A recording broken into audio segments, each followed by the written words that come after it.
أما بعد فأعوذ بالله من الشيطان الرجيم.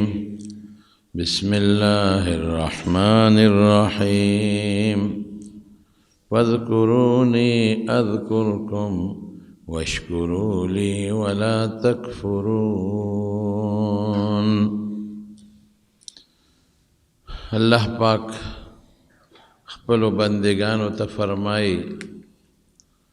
چې ما یاد کې زه به تاسو یاد کړم او ناشکري مه کوئ،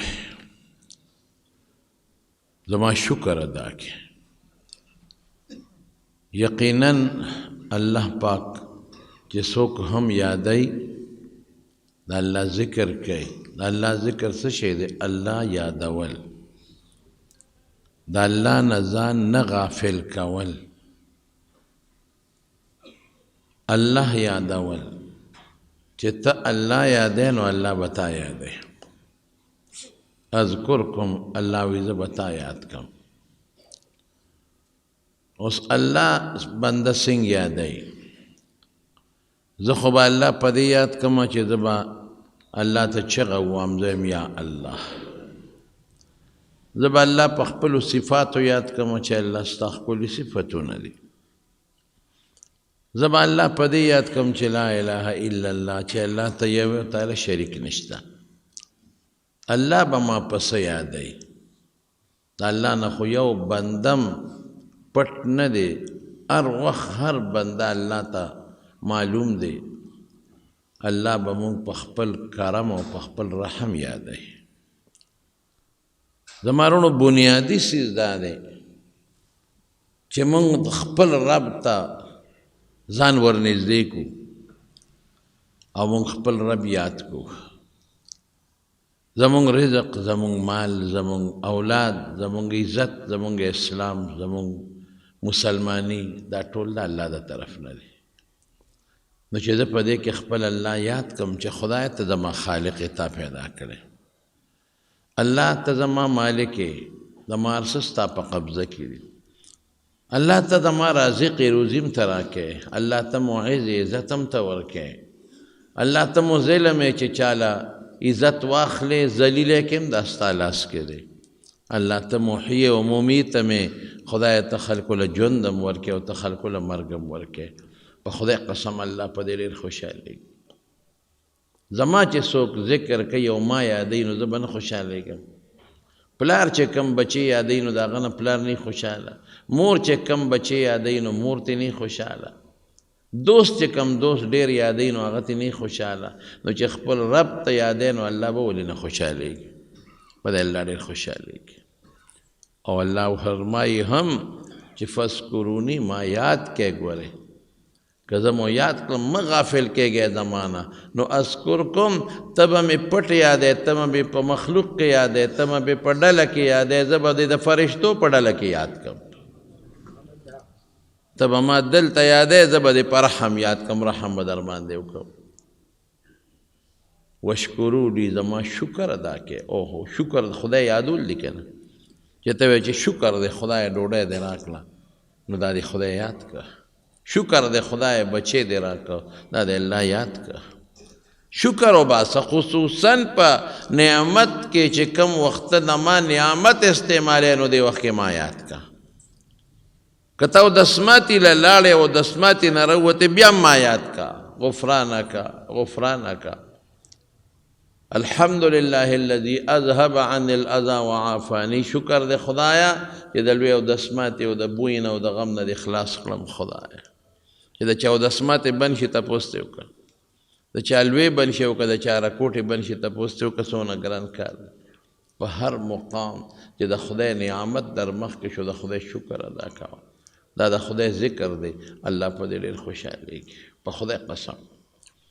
حضرت ابراهیم علیه السلام یو ځای کې روانو، ګډه چیلې سرول. څومره انبیا دي، حضور پاک فرمایي ما من نبی الا رعى الغنم. دوی ګډه چیلې سرولې دي. او دې کې حکمت دی، دا ګډه چیلې سرول دې کې لوی حکمت دی چې دې لږ مشقت سره بلد شي. ګډو چیلو والا ټول ورځ منډې وایي،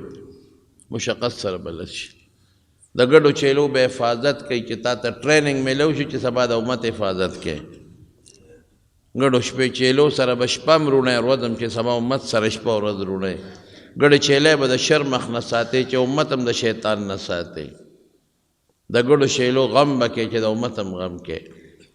نو حضرت ابراهیم علیه السلام هم لګیا دی یو ځای کې ګډې چیلی سرولې یو خشتا هلک راغی ډېر ښکلی هلک او خشتا اواز هم نو د هلک په خشتا اواز لګیا یو د خدای صفت کوي سبحان ذی الملک والملکوت هغه الله چې د دې دنیا او د هغه اسمانونو او د عرش نه بره چې څه دي د هغې ټولو مالک دی او دا د هر عیب نه پاک دی سبحان په دې الله خوشحالی سبحان ذی العزة والعظمة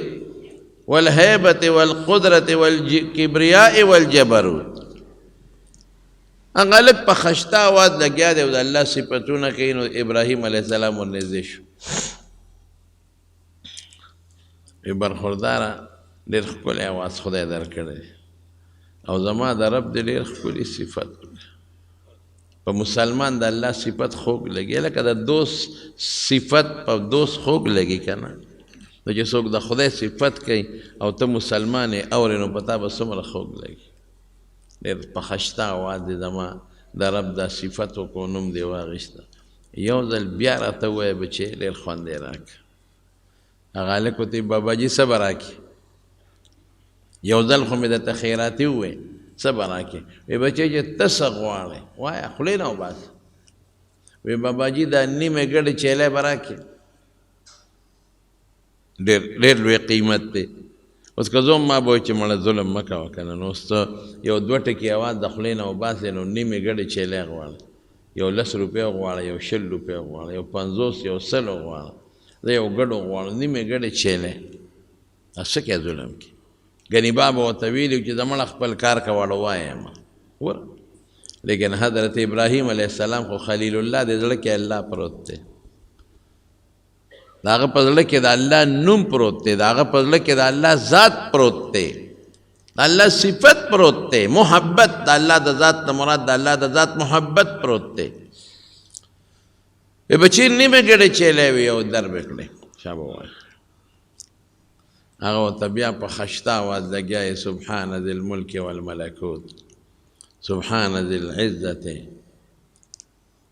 والهیبة والقدرة والکبریاء والجبروت وی بچی یو ځل به راته بیا وی وی باباجي نور به څه راکړي وی دا باقي ګډې چیلی هم ستا نو بیا یې ورته وی وی بچی یو ځل به راته بیا وی ډېر خوند یې راکړه هغه هلک ورته وي باباجي هغه ګډې چیلی خدای هم راکړی نور به څه راکړي وی بچې دا ګډې چیلی به سرول غواړي که نه زه به رشپونکې شم درته بیا وسروم خو ما ته زما د رب دا نوم په دغه ښکلي اواز ووایه هغه هلک ورته وایي ای ابراهیم خلیل الله دا ګډې چیلی د ستا مبارکي زه انسان نیم زه فرشته یم الله راولېږلم چې ته لاړ شه او زما دا خلیل وګوره چې د ده په زړه کې ما سره څومره مینه ده دا اړه وله چک که ده وګوره لغوندې څومره محبت دی واقعي چې ستا په زړه کې د خپل رب مینه شته او د خپل رب محبت ستا زړه کې پروت دی ټولې ګډې چیلی دې ته قربان کړی او ځان شپونکی کې هم د الله د نوم دپاره الله په خپل نوم خوشحالیږي بس زما چې صفت کې زه خوشحالیږم د الله چې کې الله بولې نه خوشحالیږي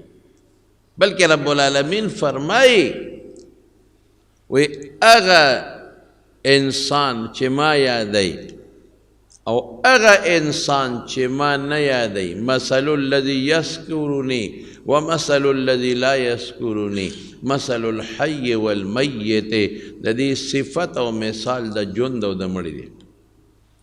چې ما څوک یادی نو دا جمدی دی چې ما نه یادی دا مړي دی جمدی انسان او د مړي منځ کې څومره لوی فرق چې نه یادی دا مړي دی مړي څه په مړي څوک څه پروا ساتي په داړو څه پروا نه ساتي مړی خلک لرکوي دا زمانه لرې دی مړی له خلک توجه نه ورکوي د لاړو توجه نه ورکوي مړی له خلک ګرم او یخ نه ورکوي دا ډوله اسم نه ورکوم په دا ډول زما څه پروا نشته او چې ما یادوي نو دا جمدی دی د جمدي خلک عزت کوي بالغ ورته اچوي په ګرمې اوړي کې ورته ایر کنډیشن لګوي په ژمي کې ورته هیټر لګوي دا د جمدي مثال دی ذکر باندې الله خوشحالیږي بلکې د دې ټولې دنیا روح د الله نوم دی ګورئ څنګه د انسان دا وجود دی او دا وجود یو روح غواړي که دا روح پکې وي خو دا وجود به جمدی وي او که روح ته لرې کې وجود به مړي دقه رنګې د دې دنیا او د دې کائنات هم یو روح دی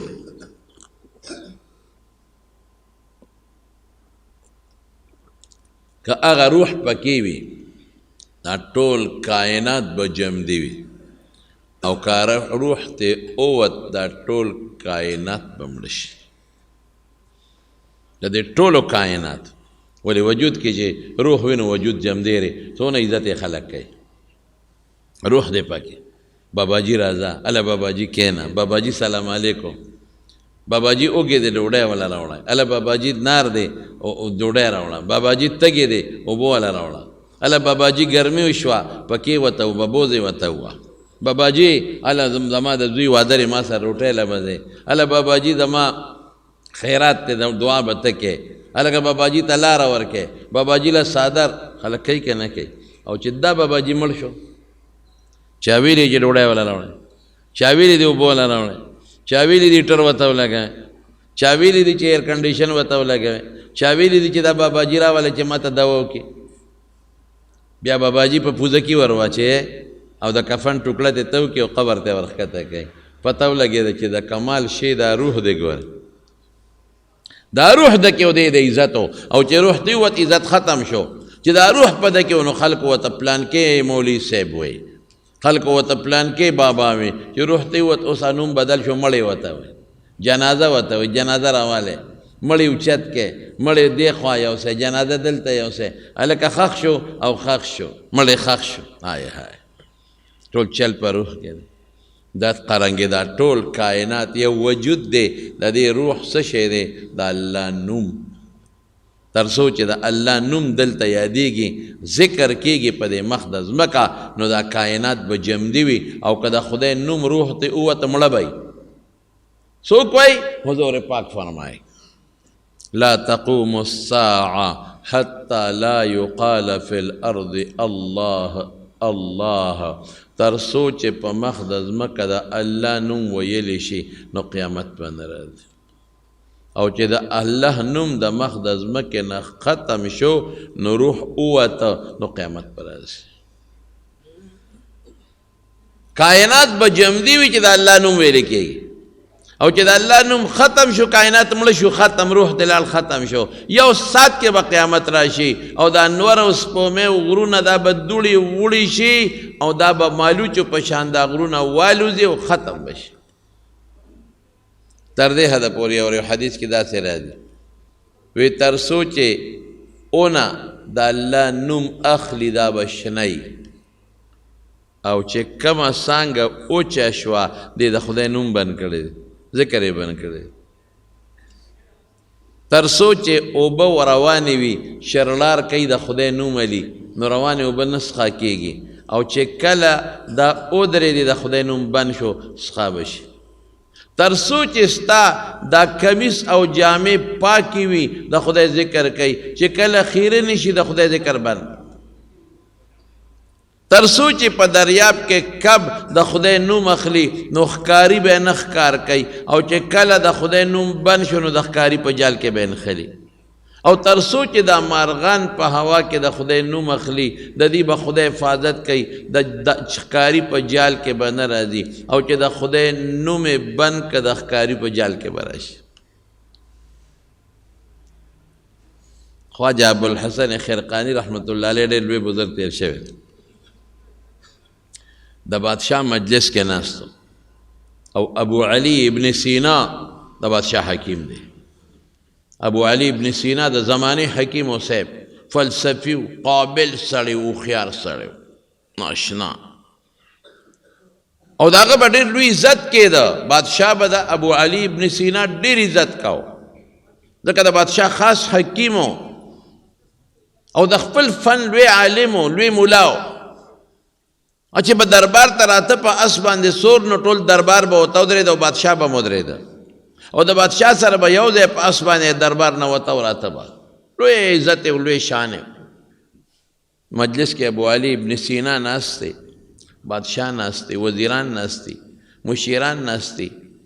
او خواجه ابوالحسن خرقاني رحمت الله علیه د الله د نوم صفتونه شروع کړي چې د الله په نوم باندې دا ټول کائنات جمدي دي د الله نوم د دې ټولو کائناتو روح دی د الله نوم چې وي نو دا ټول کائنات به جمدي وي او چې د الله نوم نه کائنات به ختم شي د الله نو دا صفتونه کوي نو ابو علي ابن سینا ورته وایي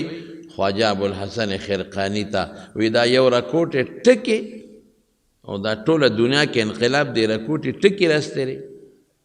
دی پوټینې ټکې د الله نوم نو خواجه ابوالحسن خرقاني ورته مخ ور واړو وی ای خر تو چې دانی وی خره ته په څه پوهېږې پخوا دا فارسي عامه وه لکه د عربۍ په شان زمونږ په کتابونو کې هم پخوا به خلکو فارسي زده کوله زمونږ په دارالعلوم دیوبند کې باقاعده به د ټولو خلکو له زمونږ د مشران چې څومره علما یې ټولو له فارسي ورتله فارسۍ کې شعرونه ویلي نو او ته وایي ای خر تو چې دانې خره ته په څه پوهېږې ابو علي ابن سینا ته یې وایي چې دی ورته ووایي نو د ابو علي ابن سینا نه خولې روانې شوې ځکه یو ډېر لوی سړی چې د بادشاه په دربار کې دی ورته خر ووایي خو هغه دی په شرمونو وشرم او رسوا شو د وزیرانو مخ کې مشیرانو د بادشاه په مخ کې هغه رنګونه بدلول چې خدای دا خواجه صاحب ساده سړي ما ته د دې ټولو خلکو مخ کې د ما څونه عزت دی او دی ما ته خر وایي او راته لا دا مو چې خر ته په څه پوهېږې او خلک هم مسکي مسکي شو چې ابو علي ابن سینا یو ټک سره یې داسې خیره کړه چې سم یې برابر کړه او د هغه غریب رنګونه بدلېږي زیړ تور رنګ یې زیړ شو یو لوی سړی یو وزیر چې ته د بادشاه په دربار کې لږ معمولي غوندې بې عزته کې دا خو د هغه دپاره ډېره لویه خبره ده او خواجه صاحب همقه لګیا دی بس دا ټکې هغه ته ووایې او لګیا دی د الله د نوم صفتونه کوي او خلکو ته وي د الله ذکر کوي الله یادوئ په دې به جمدي یې په دې به ستاسو کور جمدي وي داسې چې مخ ور واړو وی حکیم صاحب وی داسې چل در باندې وشو ته خو رنګونه بدلې را بدلې رنګ دې زیړېږي او تورېږي خولې در نو بیا دی څه چلو شو ته خو سمناس وې اوسه پورې وی خر دې راته وي او رنګونه به نه بدلېږي په شرمونو دې وشرمولم په دې ټول مجلس کې د بادشاه او د وزیرانو په مخ کې د ما څونه عزت او زه یې څونه رسوا کړم یو خر دې راته وي خر او ته ما ته وې رنګونه بدلې رنګ به نه بدلېږي خواجه صاحب ورته وی یو خر پتا کې دون انقلاب راوسته چې ما درته وی خره یو خر چې رنګونه بدلې را بدلې او خولې د نه بیږي نو د الله نوم به انقلاب نه راولي خر ټکې انقلاب راولي د الله نوم به نه راولي چې ته د الله نوم کې څه کمال دی بس واقعي د خدای نوم اغشتل دا د الله خوشحالي ده الله پې خوشحالي چې الله نوم دې دې اړه راوست شاه ولی الله رحمت الله علیه د مغولو بادشاه د دیلی جومات نه راووته او یو چغې واله واه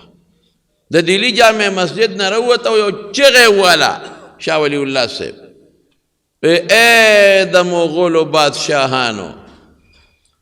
زما زړه چې د کم زما سینه چې د کم سیز نه ډکه ده قسم په خدای که ستاسو په خزانو کې دومره شی وي چې د هغې برابر شي د هغې قیمت تاسو سره نشته زما سینه چې د کم سیز نه ډکه ده په خدای قسم که ستاسو خزانو کې د هغې قیمت دي په خدای قسم چې ستاسو د ښځو په وجودونو کم سره او سپینه او زیورات دي او کم یاقوت او مرجان دي که هغه هم د هغې قیمت ورکړی شي تاسو سره د ټول مغلیه دور بادشاهانو تاسو سره د هغې قیمت نشته خلکو وی دا شاه صاحب باندې څه چلو شو خاندان مغلیه خو صاحب په دروازو باندې مهیرې او جواهرات لګولې خاندان مغلیه د هغوی زنانه خو د هیرو د جواهراتو تاجونه په سر کړي دي هغې خو د هیرې او د جواهراتو دغه بند کړي دي، تاجونه جوړې دي، د هغوی د زنانو په جامو خو هم د سرو زرو د سپینو زرو کارونه شوي دي، د هغوی خو د اسونو زینونه هم د سرو د سپینو دي. او دی وایي چې ستاسو ټولې خزانې را یو ځای که او ستاسو ټول دولت او مال یو ځای که، زما په سینه کې چې کوم شی پروت دی د هغې قیمت ته نه رسي. څه وایي دی؟ چا دې تپوس وکړه صاحب دا څه شی دی؟ وی زما زړه کې د الله نوم پروت دی، د الله نوم پروت دی. د الله نوم خو هر مسلمان دا خدای نوم نه نه نه، د الله نوم دا چې زما زړه کې هر وخت ذکر قلبي روان دی، زما زړه کې هر وخت زما زړه الله ته متوجه دی، زما په زړه کې هر وخت د الله رحم و کرم پروت دی. هغې سره د مغلیه بادشاهانو دولتونه چې څومره دي هغه د هغې قیمت نشي پوره کړی. واقعي د الله نوم چې د چا زړه ته وردن نه شو، او د الله نوم چې په سچه د چا زړه کې کېناسته او په سچه یو انسان په خپل زړه کې د خپل رب سره دوستانه او تعلق جوړ کړ، بس بېغمه اوسه. بیا خواجه عبدالواحد قریشي رحمت الله علیه یو ډېر نیک بزرګ تیر شوی، ډېر بزرګ. نو په یو وینځه وه په دې بغداد کې میمونه نوم یې و، نیکه جینۍ وه، تکه توره وه، مشرم و تورم و وینځه وه د چا، ګډې چیلۍ به یې سرولې. نو خواجه عبدالواحد رحمت الله علیه په لاره تېرېده او دا میمونه لګیا ده په هغه صحرا کې منځ کوي، بوډۍ ده که نه، تکه توره بوډۍ ده، د شان هم ټیټه ده، وینځم ده، لګیا د خپل منځ کوي. او چې خو یې وکتل نو ګډو چیلو سره شرمخان او زمري یو ځای سریږي، ګډه چیلۍ هم لګیا دي ګیا خوري او شرمخان هم ورسره تاویږي را تاویږي. دغه ګډو چیلو څوکۍ شرمخان کوي، شرمخان ته ګیر چاپېره تودي چې دا ګډه چیلۍ چې ته روکه نه شي، اونه تختیسو کې اغلا نه کړي. وره حالانکه شرمخ خو د ګډې چیلۍ دشمن دی، شرمخ خو چې یو شرمخ هم وي 1500 ګډې چیلۍ هم وي نو پرېږدي یې نه غونډې رامړې کې بیا ورسره ګوري. او دا ښه بېغمه لګیا د خپل منځ کوي. نو خواجه عبدالواحد رحمت الله علیه پرې حیران شو چې خدایه دا څه مسله ده، دا څه ماجرۍ نه. نو چې مونځ یې خلاص کړه ورته یې میمونۍ وی دا د کله نه ستا د ګډو چیلو د شرمخانو جوړه پیدا شوې ده، هغې کې خو داسې جوړه ده چې یو ځای ورسره منډې وی او څوکۍ کوي. وی دا د کله نه، وی چې کله زما د خپل الله سره جوړه شوې، کله چې د خپل خدای سره جوړه شوم نو دا شرمخان زما ګډو چیلو سره جوړ شوی. ډېره واقعي د مارونو ډېره د عبرت خبره ده. که موږ د خپل الله سره جوړ شو که نه ټول کائنات به تا سره جوړ. خو که زه د خپل رب سره جوړ نه شوم نو کائنات ما سره نه جوړېږي، نه ما سره روغ صحت جوړېږي اب بیماری به راځي، نه ما سره عزت جوړېږي بې عزتي به راځي، نه ما سره خوشحالي جوړېږي پریشانی به راځي، نه ما سره مال او دولت جوړېږي غربت به راځي، فقر به راځي، نه ما سره د خلکو مینه جوړېږي کنځل به راپسې خلک کوي، نه ما سره عزت جوړېږي بې عزتي به مې خلک کوي. خو که ما الله سره جوړ شم نو صحت به ما سره جوړي، عزت به ما سره جوړي، خلک به ما سره جوړي، مسلمانان به ما سره مینه کوي، مال او دولت به راته متوجه وي، عزت به راته متوجه وي، او مخلوق به راته ټول متوجه وي. بنیاد دا دی زما وروڼو، موږ خپل خدای پرېښی دی، موږ بوتانو پسې شوي یو، الله مو پرېښی دی، موږ خدای نه یادو. موږ چې کله تکلیف کې مبتلا شو نو موږ بیا ستړ غم کې پرېوځو، بیمارۍ کې پرېوځو نو زموږ د خولې د الله نوم وخیږي، یا الله. موږ چې کله په مصیبت او ټینشن کې پرېوځي نو زموږ د خولې د الله نوم وخیږي، بس دا مصیبت وخت. هسې هم خدای نه دی نه، چې کله مصیبت کې نه الله یادوه نو ساتي به د مصیبت نه، کله چې تکلیف کې نه د الله نوم یادوه، کله چې په راحت کې الله یادوه. بچې د خلکو په اوږو قدم اخیستل ګناه ښه چې کم دی راشه هلته شاته کښېنئ د یو بل په اوږو قدم اخیستل دا ګناه دا ښه نه توجه هم د ټولو ملګرو پې خرابه شي چې څوک هم راشي شاته دې کښېنئ یا بره ځای شته یا هلته جومات کې ځای شته خو نبی علیه السلام فرمایي چې چا د خلکو په اوږو قدم واغېسته وی ځان له جهنم ته لاره جوړه کړه یو دی چې یو سړی دلته کې بیمار دی متیاز یې ورلی نو کاغذي نو خیر دی هغه تلی شي هغه که بیا خپل ځای له واپس راځي نو هم راتلی شي بیمار دی کمزوری دی خو داسې به د خلکو په اوږو قدم نه راړوې ښه د دین مسله مې درته بیان کړه چې خفه نه شي به هر کیف وی ما چې د کله نه د الله سره جوړه پیدا کړې نو د زمرو د شرمخانو زما ګډو چیلو سره جوړه ده امام ابو یوسف رحمت الله علیه چیف جسټس شو قاضی القضات چې ورته وی چیف جسټس قاضی القضات د هارون الرشید نو امام ابو حنیفه رحمت الله علیه ورغه وی ما ته څه نصیحت وکړه نصیحت راته وکړه نو ګوره اوس که داسې بل چاله تلی وي نو څه نصیحت به ورته کو چې بچې ته خو قاضي جوړ شوې د انصاف فیصله کوو قاضي ته خلک دا نصیحت کوي او د مظلوم خیال ساته او رشوت ماله او هر وخت چې دله څوک راشي نو د دروازه ورته مه بندوه نو که قاضي ته چې نصیحت کوي دا نصیحت پکې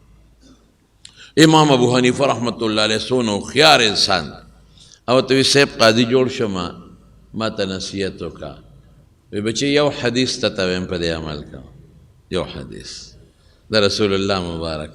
لا یزال لسانک رطبا من ذکر الله حضور پاک فرمای وی همیشه خپل ژبه د الله په نوم تازه لره بس همیشه د خدای ذکر کوه بچې چې ته په قضا په منصب ناستې ژبه ړقوه الله یادوه بچې چې قضا له روانې الله یادوه بچې چې اوزګار ناستې الله یادوه ناشنا خلک وي امام صاحب څه نصیحت ورته وکړو امام صاحب هوښیار چې دې د خدای نوم یادوي او د ده په زړه کې د الله نوم پروتي نو دې به چرته هم ظلم ونه کړي دې به چرته هم رشوت وانهلي دی به چرتم دو نوی چې ورګه زنی مزګار او سبا فیصلې له راشي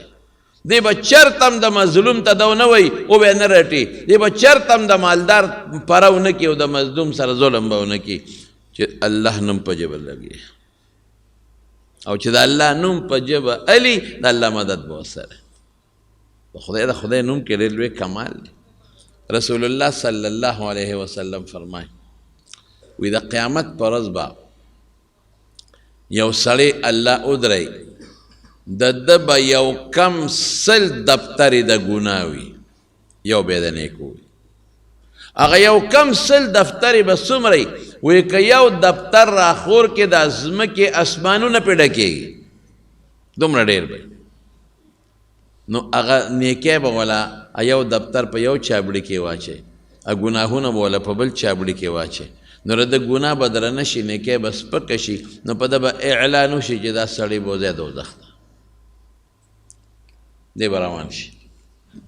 چې روان شي د الله نه یو شی پټېږي نه خو الله د خپل نوم شان ښایي قدر یې ښایي نو الله به آواز وکړي دی بنده ته دا بنده واپس کړې د دې یو نیکي پاتې ده دا ولا واپس وتلی دا نیکی دا یو نیکي پاتې را دا ولا په هغه نیکو په تلو کې ور واچوه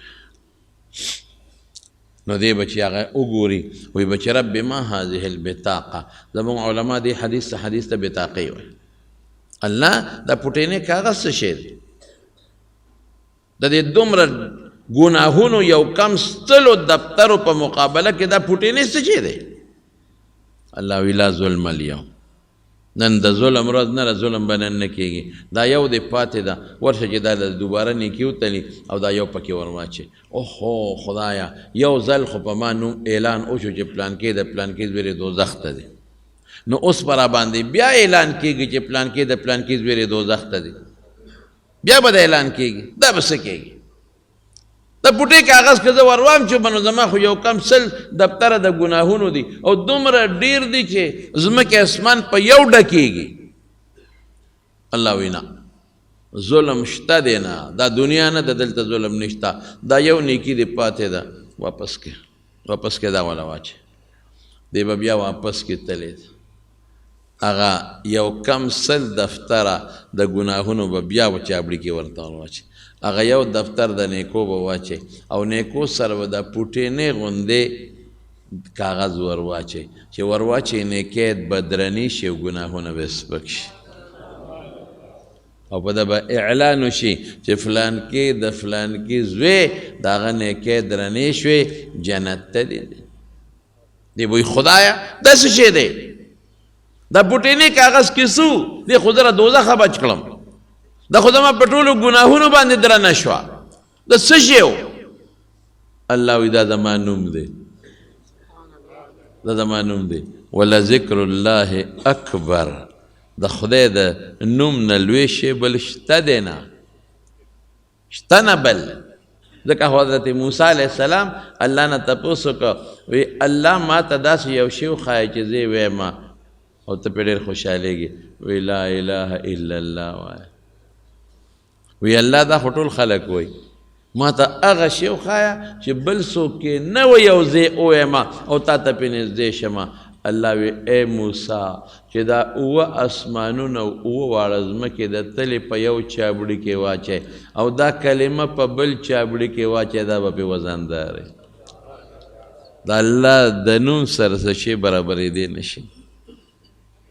هغه سړی وایي څه شی دی؟ الله وی زما نوم دی، زما د نوم مقابله بل څوک نه شي کولی. دا لفظ د الله دی. څومره په اسانه موږ جنت ته تللی شو، څومره په اسانه موږ الله خوشحالولی شو، څومره په اسانه موږ د ګناهونو مقابلې کولی شو. افسوس موږ د خدای نوم نه لرو،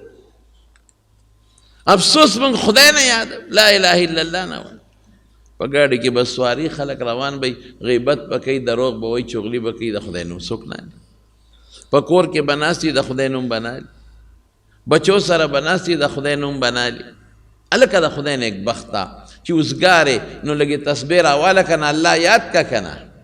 لا اله الا الله وایه که نه. چې په لاره روان یې نو خدای ولې نه یادې؟ چې کور کې ناست دی الله ولې نه یادې؟ بیٹک کې ناست دی او فضول خلکو سره ګپې شپې لګې، قسم په خدای که دی دا وخت به دی بیا افسوس پی. حضور پاک فرمایي کم مجلس کې چې الله یاد شو بس برکتي شو، کم مجلس کې چې خدای یاد نشي دی به افسوس کوي چې هسې رانه وخت لاړو ما خپل رب یاد نه کړ.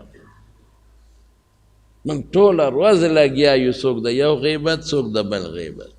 دکان کې غیبت، په پټي کې غیبت، په لارو کې غیبت، په کور کې چې ښځه بچي کیني د بل غیبت او خپله خو د بل سپکه. دا د منکار شیوه ده.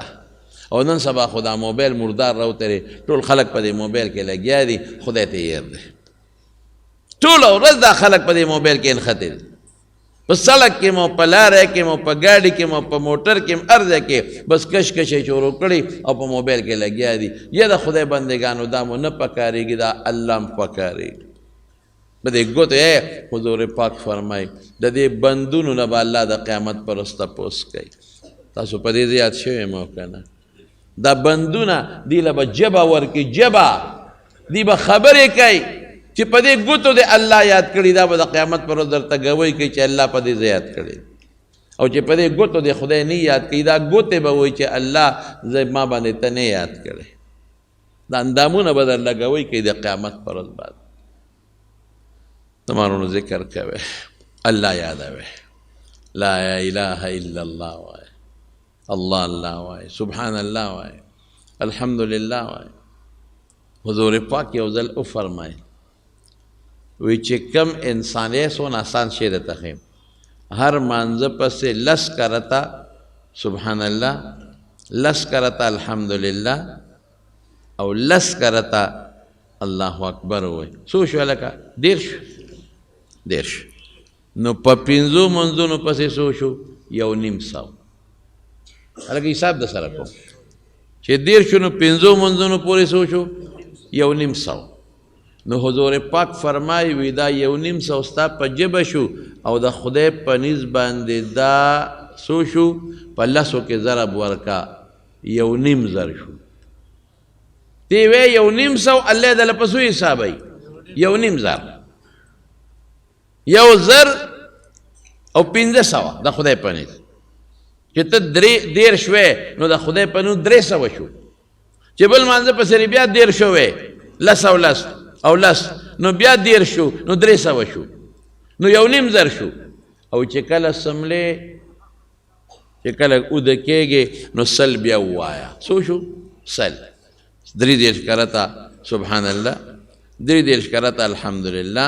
او 4 کرتا الله اکبر نو سل شو نو په جبه سل شو د خدای په نیز زر شو نو 1.5 زر اغو او زر دا شو څو شو 2.5 نو پیغمبر مبارک فرمایي وسته څوک چې دروازې 2.5 زره ګناه کړي د 2.5 زره ګناهونو دپاره خدا مسله ختمه شوه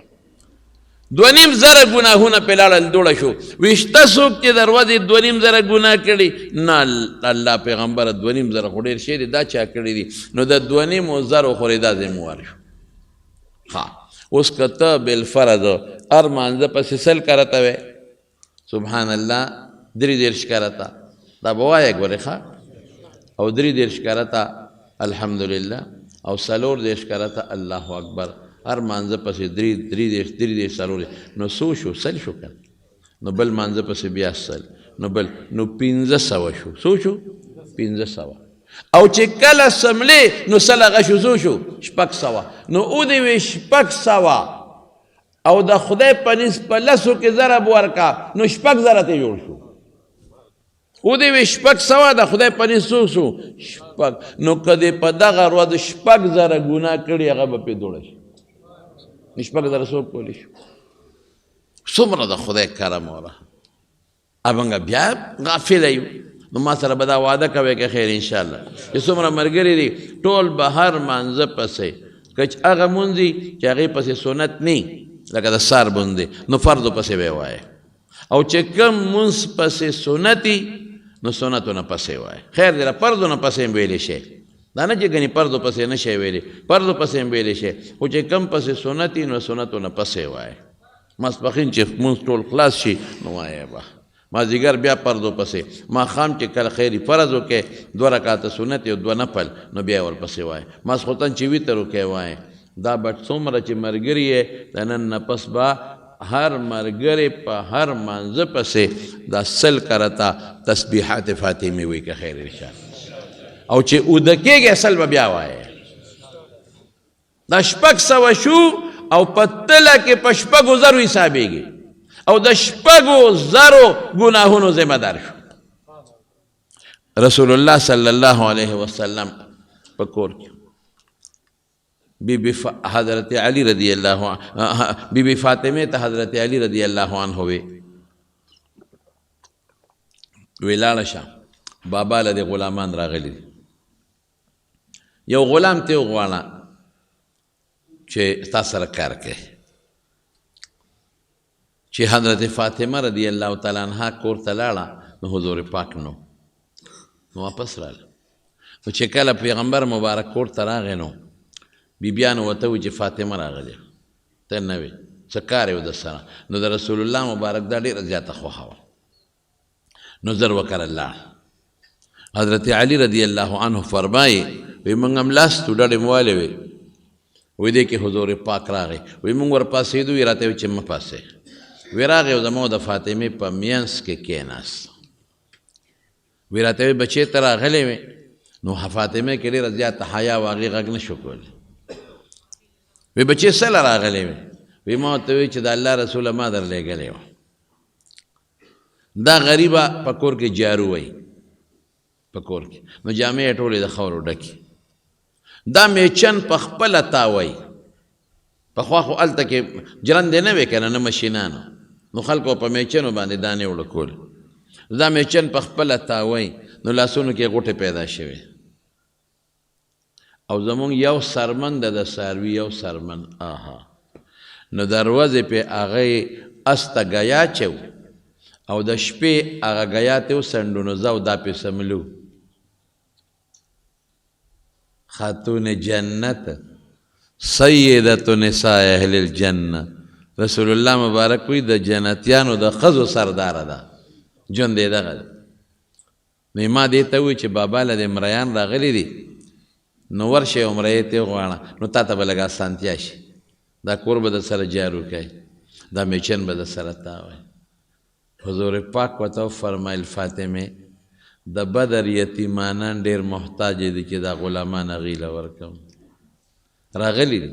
ګوره څومره یې خوښه وه فاطمه اوهو دومره یې خوښه وه دومره او د دواړو دومره یو بل سره مینه وه چې د هغې مثال نشته د دې غریبې عمر هم کم و که نه دا د 20 کالو څه د پاسه مړه ده غریبه حضور پاک چې وفات کېده نو دا د 20 کالو وه چې لږ غوندې میاشتې نیمې کم زیات د 20 کالو او دومره د پیغمبر پسې دړمنه وه چې د رسول الله مبارک د وفات نه 6 میاشتې پس دا غریبه لاړه وفات شوه ډېره دړمنه وه ډېره خفه وه او پیغمبر مبارک ورته ویلي مو چې کوم وخت کې حضور پاک مړه د وفات کې و دا راله د رسول الله مبارک په شانتې چال به یې کو بیبیانې وایي چې موږ به دې ته وکتل نو موږ ته به د حضور پاک چال راښکاره شو نو چې څنګه راله نو نبي علیه السلام پروت نو ځان ته یې رانږدې کړل نو چې رانږدې یې کړم دی وجاړل نو بیا ځان ته رانږدې کړه نو چې رانږدې یې کړه نو بیا وخندل نو عایشه بیبي ورته وایي ما ته به الوې وایي نه دا ما سره د ما د پلار راز دی نو چې کله حضور پاک وفات شو نو بیا ته عایشې بیبي تپوس وکړو وایي زه ستا میره مور یم او زما در باندې حق دی ما ته به الوې وایي دا څنګه چل دی په یو وخت کې دی ومخندل او هم دی وجاړل وایي په لومړي ځل چې رالم که نه حضور پاک له نو څه وایي ورته وا کربه ابي ای د ما د پلار غمه نو حضور پاک له تکلیف ورته به وا کربه ابي نو حضور پاک ورته وفرمایل فاطمې نن نه پس به ستا په پلار مصیبت نه ښه بس آخري بیماري ده نو وایي زه خفه شوم نو وایي ځان ته یې رانږدې کړم وایي چې رانږدې کړم ما ته فاطمې صبر به کوې ګورې ښه او چغې به نه وې دا زما آخري بیماري ده او دې کې وفات کېږم نو بس ما له جړه راغله نو په پلار او بیا په رسول الله مبارک غوندې پلار باندې څنګه بنده له جړه نه ورځي ومې جړل نو چې ما ته وکتل چې ما وجړل نو بیا ځان ته رانږدې کړم ما ته فاطمې مه جاړه مه جاړه ته به د جنت د ښځو سردار او زما په خاندان کې به د ټولو نه پس ما پسې ته ړومبی راځې ما پسې به راشي نو بس بیا خوشحاله شم چې ځکه لږ ساعت جدایي ده خو بیا به پلار پسې یو ځای لاړه شم د جنت د ښځو سرداره به شي څومره عجیبه ښځه او زامن حسن او حسین د جنت د ځوانانو سرداران ژوند دغه دی دغه ژوند دی او پلار څومره انصاف والا پلار رسول الله مبارک څومره انصاف والا خلک وایي چې راشه پردې جیب اوښلوه اوس بچو له یوسه مونږ خو پردي جیبونه وو مونږ خو غلاګانې کوو مونږ خو کرپشن کوو مونږ خو خزانه لوټ کړه د بچو دپاره مونږ خو پردی ډاکې وکړې د بچو دپاره پردی ځمکې مونیولې د بچو دپاره پردی وینې زویم وخوړې د خپلو بچو دپاره خو چې بچو ته زمونږ راحته میلو شي یوازې ډوډۍ هم نه چې راحته میلو شي د بچو بنګله شته غلا کوم چې بله وله جوړه کړم پیغمبر مبارک نیازبین لور جنت کی سردار د جنت سرداره او ته یې غوټې وښولې چې لاسو کې غوټې دي ویې نه بچې د بدر یتیمانان زیات محتاجه دي دا مریان به هغوی له ورکوه او بچې یو شی راته ونه ښیم چې د غلام نه دله بهتر دی یو شی راته ونه ښیم بابا وښایه وایي چې اوده کېږې نو 33 کله سبحان الله وایه 33 کرته الحمدلله وایه او 34 کرته الله اکبر وایه دا تاله د غلام او د خادم نه بهتر دی ماشاءالله تسبیح فاطمي ورته وایي ما سره مو وعده وکړه لکه ښه دا به ټول وایه که خیر انشاءالله ستاسو فایده ده پکې که چې خپل مبارکې لور ته رسول الله مبارک ښیي نو خو فایده شو پکې که او د ګناهونو دپاره زبردست داسې ده لکه چې په خیرې د پاسه صابون او اوبه ور واچو ختم یې کړي دا به وایه په دې الله خوشحالېږي او رسول الله صلی الله علیه وسلم فرمایي حضور پاک فرمایي ډېر خلک وایي د شیطان د وسوسو نه تنګ یم ډېر خلک نن سبا په دې وسوسو کې ډېر خلک مبتلا دي شیطان وسوسه اچي او شیطان له لړه نیولې دي او شیطان مې نیکۍ ته نه پرېږدي او شیطان مې په ګناه ورچوي ښه ټیک شو ما ته دم رسول الله مبارک ښولی دی او څه فرمایي الشیطان جاسم علی قلب ابن آدم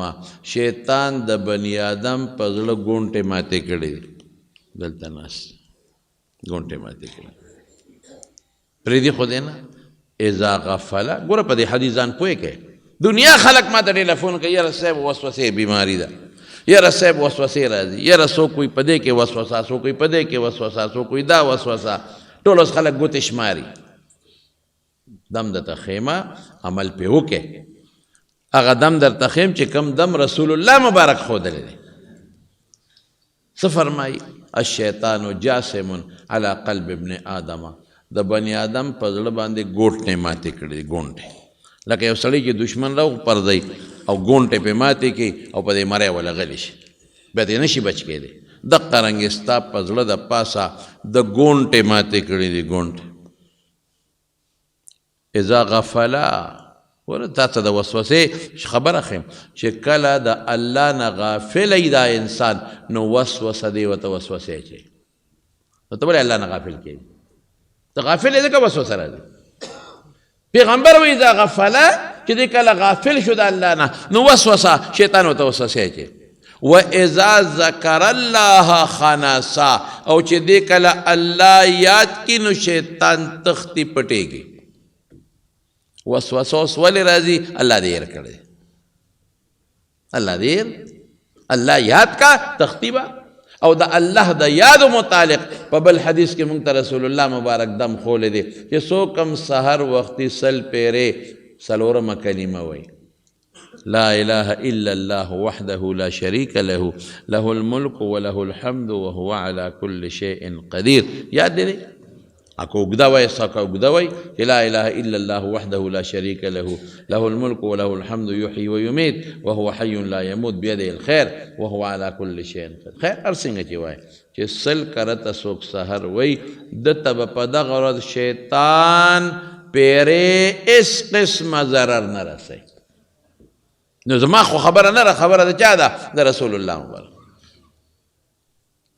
د الله د طرف نه به په امان کې شي حدیث کې راځي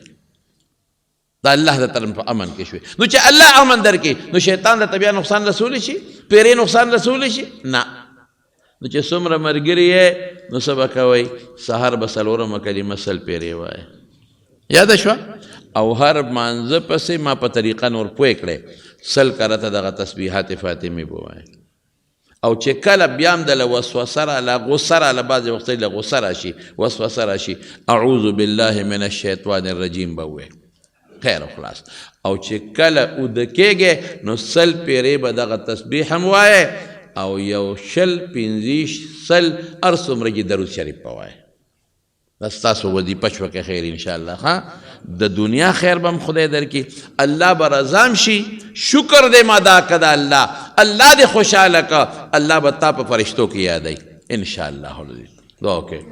الله موږ د فتنو آفتونو نه په امن کې وساتي الله د وسوسو له شیطان نه وساتي الله موږ خو ډېر کمزور یو الله زموږ په زړه کې خپل محبت کې دی د خپل حبیب محبت کې دی زموږ په ژبه زموږ په لاسونو خپل ذکر پروردګاره جاري کړي زموږ د جمع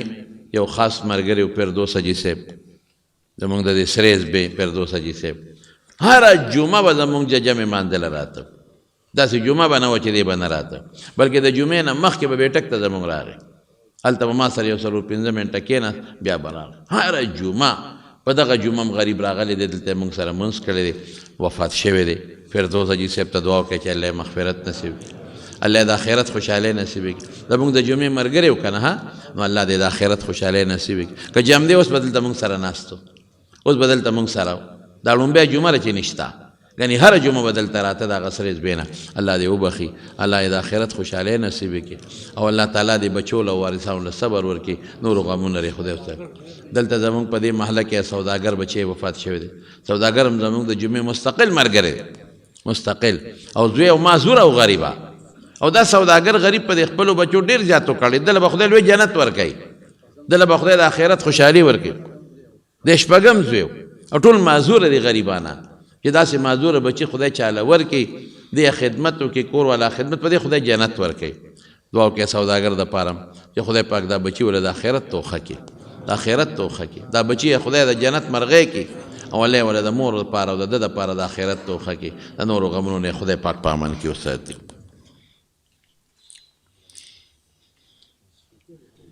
د جمعې بل ملګری دی سید ولی د عثمانزو کور والی وفات شوې ده الله دې وبخي او میردل آباد کې یو زنانه وفات شوې ده الله دې مغفرت نصیب کړي او چې چا هم دعاګانې غوښتې دي خدای د ټولو دعاګانې قبول دعا وکړئ چې څومره بیماران دي الله شفا ورکړي خدای زمونږ قرضداران چې څومره دي قرضونه اخلاص کړي چاته چې څه قسمه فتنې دي آفتونه مصیبتونه دي خدای فتنې مصیبتونه په خوشحالو بدل کړي یا الله ته زمونږ د راضي شي پروردګار خدای د حاسدینو د حسد نه مو ساتي د شریانو د شر نه مو ساتي د بد نظرو د بد نظرو نه مو ساتي ډېر دوستان دي مونږ ته ټلیفونونه کړي دي د یو ځای بل ځای نه د یو نوم چایلو خبره اوږدېږي ټولو ډېر دوستان د بیماران دي څوک دعا ورته وکړئ چې الله روغ صحت ورکړي او زمونږ د عثمانزو کې زمونږ یو طالب العلم دی پرون غریب اکسیډنټ کړی دی دا څه نوم یې دی لکه عارف پرون اکسیډنټ کړی دی غریب خپې ماتره نوجوان هلک ته دعا ورته وکړئ چې الله روغ صحت او شفا ورکړي او ورور یې د کینسر بیمار دی هغه ته هم دعا وکړئ چې الله شفا ورکړي څومره بیماران دی الله ټول له شفا ورکړي ته رانه خدای راضي شي برحمتک یا رحمت